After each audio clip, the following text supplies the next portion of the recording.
अस्सलाम वालेकुम students, my name is Wasim Arsalan और आज स्पोकन इंग्लिश में हम जिक्र करेंगे कुछ स्ट्रेंज किस्म के सेंटेंस स्ट्रक्चर्स का जो बोलने में जो है वो यूज़ किए जा सकते हैं।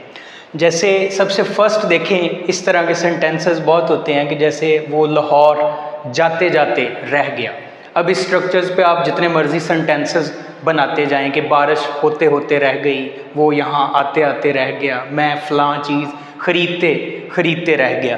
तो सेंटेंस स्ट्रक्चर क्या बनेगा कि ही ऑलमोस्ट वेंट टू लाहौर। तो आपने स्ट्रक्चर क्या बताना है कि सब्जेक्ट, उसके बाद ऑलमोस्ट का लफ्ज़ आपने ऐड करना है और साथ वर्ब की सेकंड फॉर्म जिसको पास्ट कहा जाता है और ऑब्जेक्ट या कॉम्प्लीमेंट जो भी हो वो लास्ट पे। यानी अगर हम कहें कि आज बारिश होते होते रह गई तो हम कहेंगे कि इट ऑलमोस्ट रेन्ड टुडे।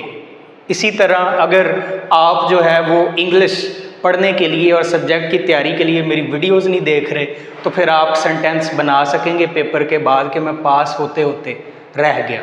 तो आप बनाएंगे कि I almost passed the exam. इसी तरह देखें, दूसरा स्ट्रक्चर है कि कोई काम मैं अभी कहूँ कि कोई काम करने ही वाला हूँ। जैसे हम कहें कि मैं उसे फ़ोन करने वाला हूँ।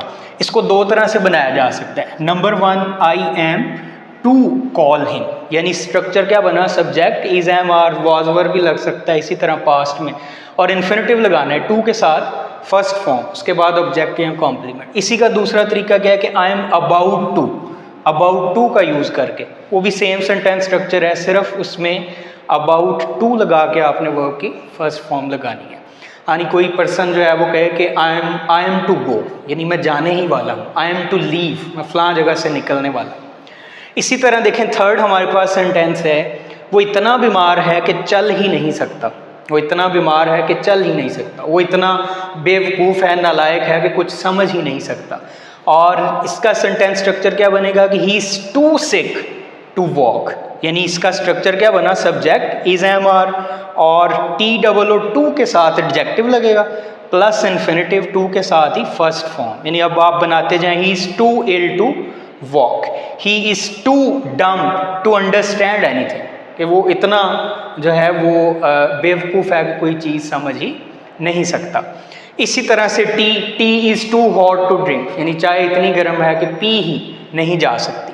इसी तरह हमारे पास देखें सेंटेंस स्ट्रक्चर है, वो ऐसे बात करता है जैसे वज़ीर आज़म हो। अनरियल कंडीशंस, हम किसी को कहें कि फ़लाँ बात ऐसे करता है जैसे ये हो, तो इसका सेंटेंस स्ट्रक्चर क्या बनेगा कि he speaks as if he were prime minister.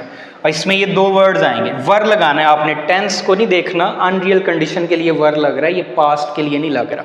तो स्ट्रक्चर क्या बनेगा, ही, या वो एक्ट ऐसे करता है, he acts as if he were prime minister. ठीक है, तो आप इस तरह इसका सेंटेंस स्ट्रक्चर नीचे लिखा हुआ है, स्पीक, एक्ट, कोई भी वर्ब आएगी प्रेजेंट इंडेफिनिट SES का इजाफा करेंगे, एज इफ आएगा, दोबारा वही सब्जेक्ट आएगा और वर आएगा, कोई भी प्रोनाउन हो बेशक, हमेशा वर आएगा और उसके बाद कोई भी नाउन या एडजेक्टिव आ जाएगा।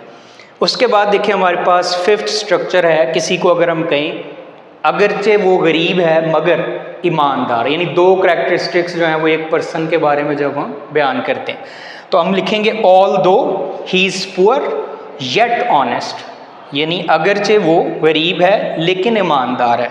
तो स्ट्रक्चर क्या बना, ऑल दो लिखेंगे और सब्जेक्ट आएगा, उसके बाद इज एम आर और एडजेक्टिव टू आ रहे थे तो एडजेक्टिव 1 इधर आएगा और येट लगा के दूसरा एडजेक्टिव आ जाएगा, यानी ऑल दो he is poor yet honest. ये कुछ सेंटेंस स्ट्रक्चर हैं जो डिफरेंट है, स्ट्रेंज है, बोलने में यूज़ किए जा सकते हैं।